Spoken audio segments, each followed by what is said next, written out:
Natamani ujumbe wangu huu ufike ukiwa maridhawa na kugusa jamii kwa malengo ya kitaifa. Ujumbe ambao natamani niseme na kada 4. Natamani nizungumze na wananchi kama wananchi. Natamani nizungumze na wanasiasa.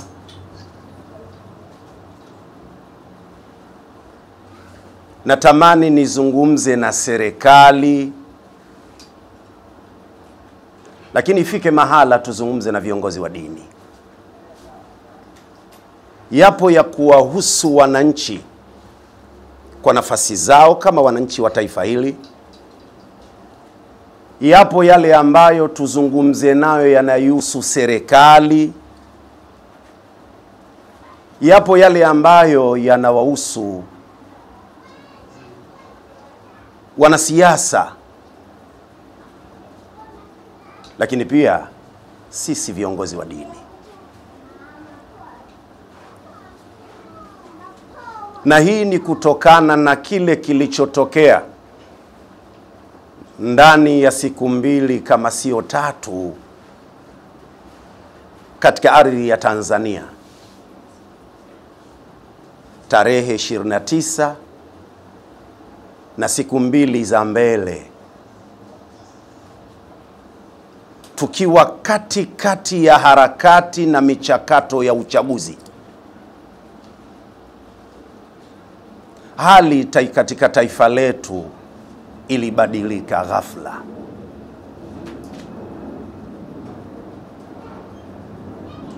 Tumepoteza wapendwa wetu, ndugu zetu, rafiki zetu katika masiku yale.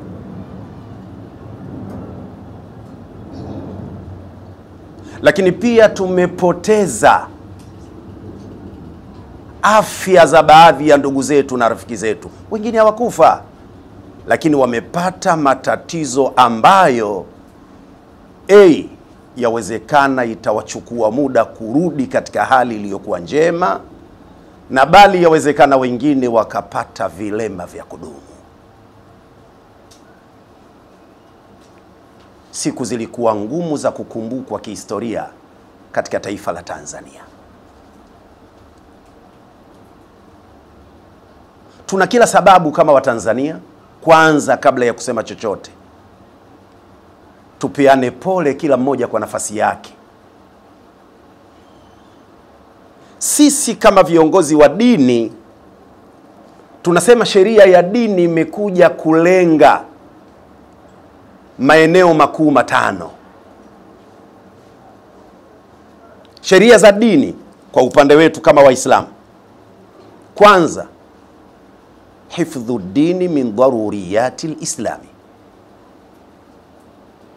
Kulindwa dini yetu ni katika vitu lazima kwa mujibu wa Uislamu. Lazima dini ilindwe, itetewe. Ni jambo la kwanza. Lakini sheria za dini hii ya Uislamu pia, lengo la pili, kumlinda mwanadamu. Hifdhu nafsi min daruriyati al-islam. Kumlinda mwanadamu ni katika vitu vya lazima. Mwanadamu lazima alindwe.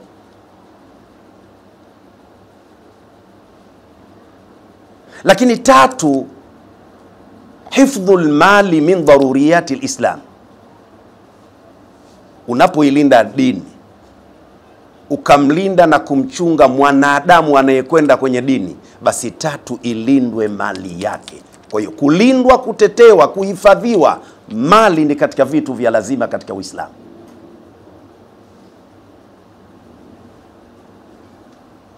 Sasa shida yetu ipo katika maeneo mawili makuu. Ndio maana tukawaomba wanahabari tukutane kidogo tuseme na Watanzania. Mwanadamu ambaye anatakiwa alindwe amepata shida, amepoteza maisha, amepata kilema, amepata. Lakini dini wakati inalazimisha mali ya mwanadamu ilindwe, kuna watu wamepoteza mali. Kwa hiyo kilio kikuu kwetu sisi kama Watanzania ni kuguswa vibaya mwanadamu aliyetakiwa kulindwa. Kuna watu wamekufa na kuna watu wamepata vilema, lakini na mali za watu zimepotea. Hakuna dogo la kulifumbia macho katika haya. Yote ni shida kwa mujibu wa dini. Tuwape pole ndugu zetu na tupeane pole sote. Kwa sababu mwanadamu kikanuni, bila ya kutazama dini yake, ana daraja yake. Na ndiyo maana aya nambari 70 surati Bani Israil, Allah anamueleza mwanadamu tofauti alivyopata kumueleza kiumbe mwingine yoyote aliyemuumba. Walaqad karramna bani Adam. Mungu mwenyewe anatoa tangazo, wallahi kwa hakika tumempa heshima ya kipekee mwanadamu. Kwa mwanadamu ni viumbe watukufu kwa mujibu wa Qur'ani, surati Bani Israil aya nambari 70. Kwa nini yamfike matatizo mwanadamu ikesha mwanadamu mwingine aone ni kitu cha kawaida? Tumeguswa kama Waislamu, tunatoa pole na tuendelee kupeana pole.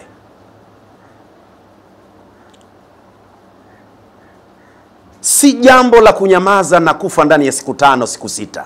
Linaumiza sana. Linaumiza sana. Linaumiza sana. Niseme Watanzania wote kwa ujumla tuwe pole kwa msiba, mitihani, majanga yaliyotufika tarehe 29 na siku 2 za mbele katika taifa letu, kwa ndugu zetu na mali zao. Na wale ambao wametangulia, tunawaombea kwa Mwenyezi Mungu awapokee kwa mikono ya huruma na awalipe kwa mujibu wa jitihada za matendo yao. Na wale ambao wamepata matatizo ya kuumia kwa namna moja ama nyingine, Mwenyezi Mungu awape nafuu ya haraka, awaponye, warudi katika harakati. Lakini wale ambao wamepoteza mali zao kwa namna moja ama nyingine, nao pia tunawaombea Mungu wawe na subira, lakini Mungu kwa wema wake na utukufu wake awarejeshe kwa namna anazozijua kwa mkono wake wa kudura mali walizopoteza. Maskini anapohangaika kwa kipindi kirefu kutengeneza mtaji wake, ukaja ukaharibika, kuanza tena ni ngumu. Huja mtu akaliona hili nalo ni kawaida. Niliwahi kusema mara moja mahala, hata la kupoteza mali inaweza ikawa sababu ya kifo. Mtu anaweza kupata presha kwa kupoteza mali yake. Tuwaombee dua nao pia waliopoteza mali zao. Nukta yangu ya pili, kitaalamu, linapotokea tatizo mahala, kwa wale watu wenye uwezo wa kufikiri, wanatakiwa watulize vichwa, watumie kipaji na nafasi aliyowapa Mungu kuvuta na kusafirisha akili. Haya yametokea sababu nini? Ili siku nyingine yasije yakatokea tena. Sababu ni nini ya kutokea haya? Mtaani kinachosemwa ni maandamano ndiyo chanzo. Waliopata matatizo watu katika afya zao, miili yao na mali zao. Na maandamano hufanya watu. Lakini mimi kama mimi na wale watu ambao wana uwezo mzuri wa kufikiri, hawezi kuita chanzo ni maandamano. Aliyefanya maandamano ni nani? Ili tujue kuwa ni maandamano. Maandamano aliyefanya ni nani? Kanuni Qur'ani inasema walikulli qaumin had. Kila watu wana kiongozi. Kuna hawa waliofanya maandamano wana kiongozi. Hao viongozi wenyewe waliita maandamano ili sisi tupate kuita maandamano. Imenisikitisha sana ndugu wanahabari na Watanzania kwa ujumla, kuona viongozi wenzetu wa dini tunaowategemea katika taifa letu wakiwaaminisha watu kwamba yale yalikuwa ni maandamano. Imenisikitisha. Chadema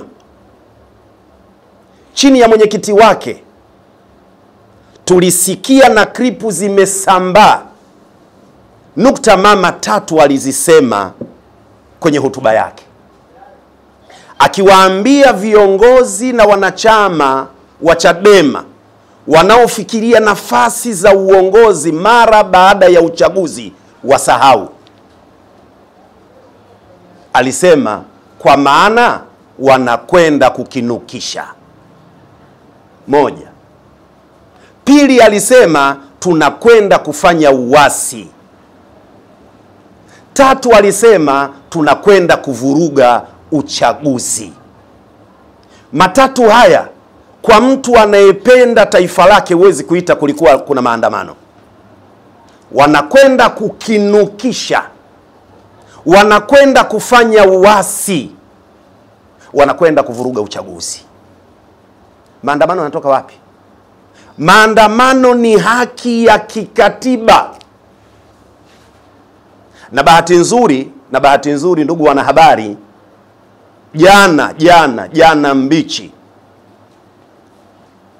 mmoja katika viongozi wa kanisa Katoliki, baraza la maaskofu TEC, ni watu muhimu sana katika taifa letu. Kwanza watu wajue, tunapowazungumzia maaskofu usije ukadhania unamzungumzia kama muimba singeli tu. Ni mtu mkubwa, mtu muhimu sana katika taifa. Kama tulimsikiliza maneno yake, nikichukua tu baadhi ya maneno yake, alisema sio kila maandamano yahukumiwe kuwa ni nini? Uhaini ama fujo, kitu kama hivi. Alisema ikiwa yatatumika kama njia ya kufikisha ujumbe. Lakini aliyesema yale maneno mwisho alidondokaje?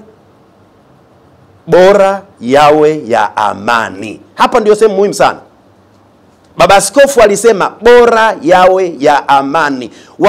Wakati kanisa inatoa tamko, wao kwa macho yao waliona yale yalikuwa ya amani. Wakati msimamizi mwenyewe, kiongozi wa Chadema, walioandaa hayo maandamano, anasema sio maandamano, wanakwenda kukinukisha. Na maana ya kukinukisha Waswahili tunajua, wanakwenda kufanya uasi. Maana ya kufanya uasi tunajua, wanakwenda kuvuruga uchaguzi. Baraza la maaskofu wakati wanatetea haki, hawaoni kwa lugha hizi ilikuwa inatosha mapema wao wajitokeze kuwarekebisha na kutoa kauli yao kwa lugha hii sio sawa. TEC ilikuwa wapi mpaka jambo limeharibika wanakuja kulaumu? Ni ajabu mtu asilaumu alipojikwaa akaenda kulaumu alipoangukia. TEC walikuwa wapi maneno ya uasi na fujo yanatamkwa? Mheshimiwa Heche alirudia mara 3 na akisema wanajipanga hatua kwa hatua, sio kwamba wao hawatoshiriki uchaguzi tu. Aliongeza uchaguzi hautafanyika. Kwa maana ipi hautafanyika? Na kwa nini iwe ile siku ya uchaguzi? Huoni kupiga kura ni haki ya Mtanzania? Ukienda kuvuruga uchaguzi, huoni kwamba umekwenda kumnyang'anya mwingine haki? Unadai vipi haki namba 1 unasahau na haki ya namba 2?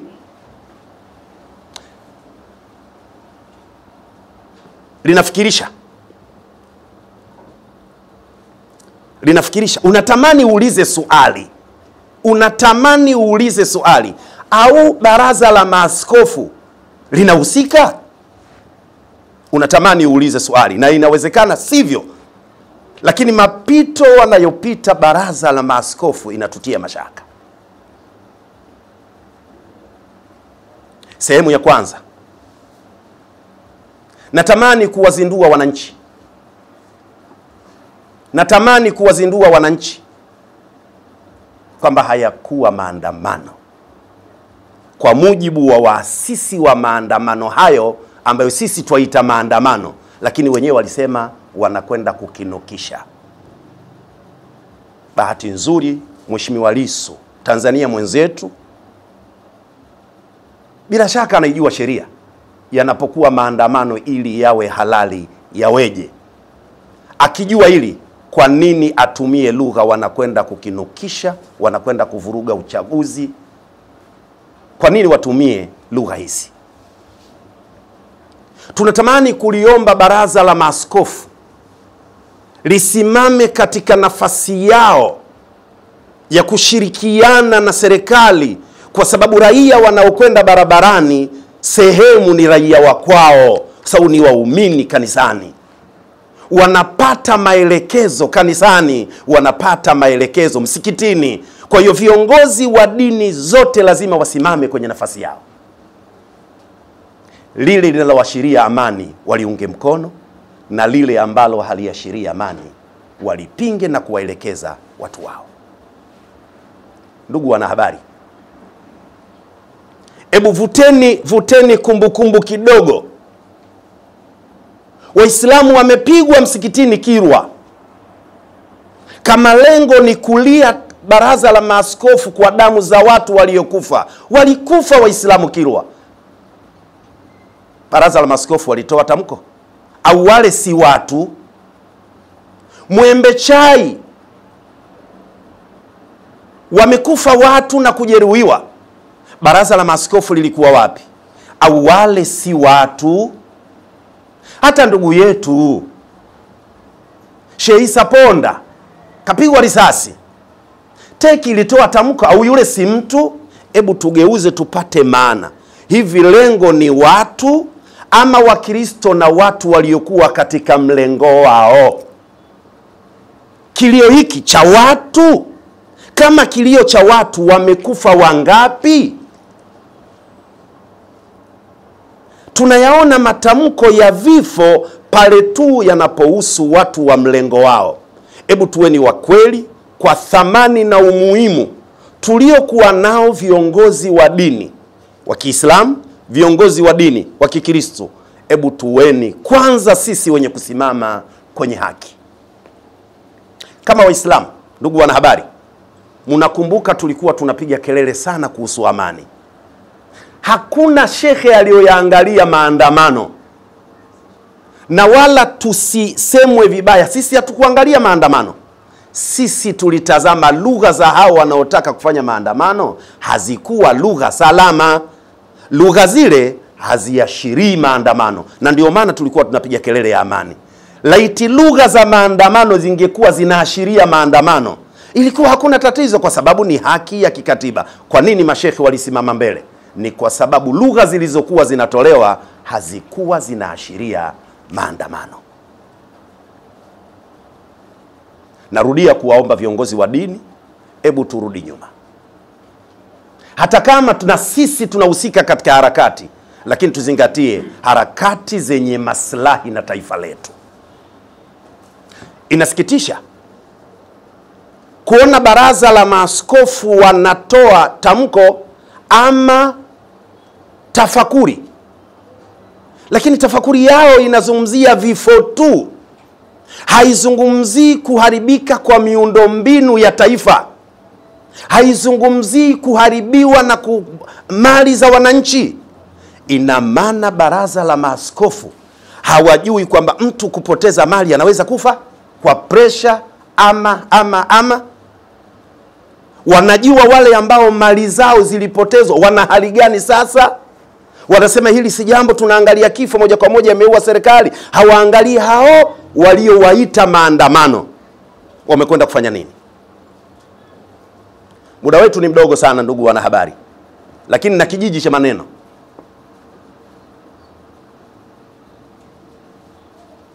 Sheria ya nchi hii ya mwaka 77, kabla wanaharakati hawajaanza kupambana katika taifa letu na kubadilika mwaka 94, ilikuwa mwanzoni maandamano hayawezi yakafanyika mpaka kipatikaniwe kibali kutoka katika jeshi la polisi.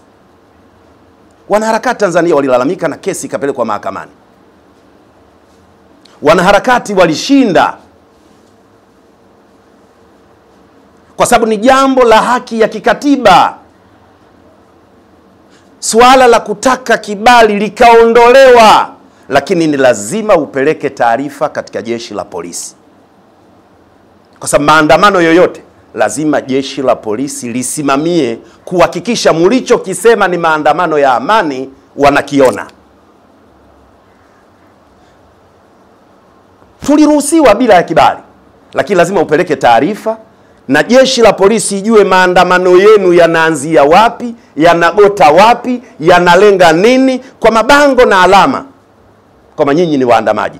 Si kwamba kila mmoja anakurupuka kutoka nyumbani kwake popote, anaingia barabarani popote. Hayawezi yakawa maandamano. Hii tunakwenda kuzalisha Kiswahili cha wahenga kinachosema katika msafara wa mamba na kenge wapo. Kwa sababu hapakuwa na mipango ya sawa. Lazima tuseme ukweli, waasisi wa maandamano haya ndio wanahusika pia na vifo hivi, kama ambavyo wao wanahusika na uharibifu wa mali. Taratibu wasikuwa makini. Tunawapenda ndugu zetu wa Tanzania, na ni kweli wamepata madhara, kama sio kufa wengine hawakuingia kamwe katika maandamano. Lakini waliokwenda katika hicho walichokiita wao maandamano, sisi tunaamini ni vurugu tu. Walipokuwa wanatimuliwa, waliingia maeneo ya watu waliotulia kwenye amani, wakasababisha kudhurika wao walioingia kwenye vurugu na wale ambao wamekutwa hapo kwao. Kuna msemo unatumika, idha nazala albalau ya ummu saliha wa taliha. Balaa likitokea linamgusa mwema na muovu. Chukua picha ya maisha yako nyumbani kwako, katika kitanda chako kuna kunguni, kakungata kunguni mmoja. Sumu ile hautamtafuta kunguni aliyekungata. Utapiga moto, utapulizia sumu wote, aliyekungata na asiyekungata, ili upate usalama. Mwaka mmoja, ndugu wanahabari, nataka niwakumbushe kidogo wa Tanzania. Nilialikwa katika futari ya manispaa ya Temeke pale. Vuteni taswira, nagusa kipande kifupi sana. Waziri mkuu akiwa Mheshimiwa Mizengo Kayanza Peter Pinda, kuhusu maandamano na vurugu za Tanzania aliwahi kusema, nachukua kipande kidogo sana. Mheshimiwa Pinda alisema, akiwa akiliambia jeshi la polisi, mkimkamata mtu anasumbua, piga kisawasawa.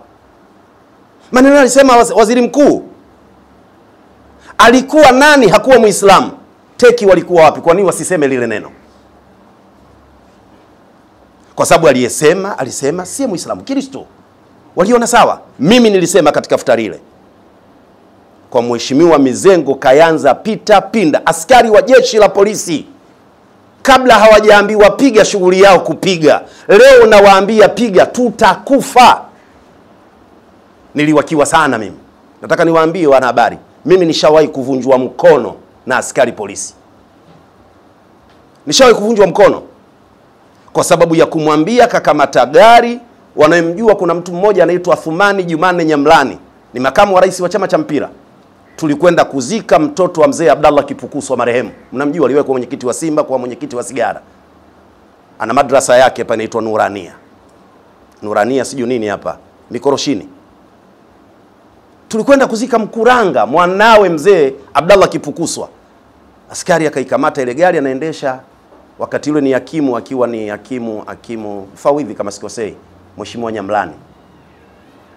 Alikuja akatukana sawa yule askari na kuipiga gari. Nikamwambia, afande, kama kuna makosa andika makosa, kulikoni kutukana. Haipendezi kwa umri wako kutoa matusi.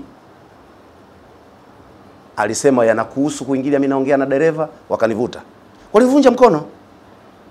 Niliyasema haya na mfano huu pale, nikawakiwa na watu wote, lakini mimi nilisimama kwenye msimamo wangu. Mheshimiwa Mizengo, hii sio sawa. Nakumbuka kipindi kile mkuu wa wilaya ya Temeke alikuwa Mheshimiwa Sofia Mjema kama sikosei. na yajua mengi yaliyotokea. Kwa niwaombe Watanzania wenzangu, muda haunitoshi kwa sababu nina mengi sana. Na mara nyingi wanawaambia watu, mimi gari yangu ya Kichina Liaz, kadiri inavyotembea ndio inapata moto. Yaani hapa hata sijaanza. Wacha hii iende, nasubiri nitasema nyingine. Viongozi wa dini, kaeni kwenye nafasi zenu kuwa wasimamizi wa utulivu na amani. Biashara yetu inahitaji amani ili tufanye kazi ya dini. Nchi ikichafuka hauwezi kufanya kazi ya dini. Lakini wanasiasa, na niwaombe wa Tanzania, sasa kuna haja ya kuanzisha wanasiasa. Tanzania imepoteza wanasiasa. Haya yametokea kwa sababu hatuna wanasiasa. Sasa hivi tuna watu wenye mitusi tu. Wazee wale waliopita nyuma, miaka michache pale nyuma, Juma Duni Haji, Maalim Sefu, Profesa Ibrahim Haruna Lipumba na wengine akina Mrema walipambana na Chama cha Mapinduzi. Lakini hatuna kumbukumbu katika watu wale nani aliitukana serikali na kuwatukana viongozi. Matusi ya nguoni. Sasa hivi hatuna wanasiasa. Tuna watu ambao wakuwatia hasira wananchi. Badala ya kutoa sera za kuifahamu chama chao fulani wanachokitaka, wanakuja na matusi, kitu ambacho pia ni ishara ya uvunjifu wa amani. Teki mko wapi wakati watu wanasiasa hao wanaongea lugha za matusi?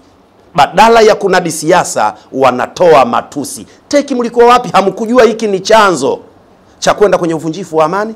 Lakini ukirudi katika sheria ya nchi, matusi ni nini? Sio kosa la jinai. Teki wako wapi? Ambao watu wanaamini teki wamesoma sana, wanajua sana. Haya hawakuwa wanayaona. Kwa nini tupelekwe katika siasa ya matusi? Niwaombe wananchi, tukiendelea hivi miaka 20-30 ijayo, wanasiasa wote watakuwa na tabia za kihovyo.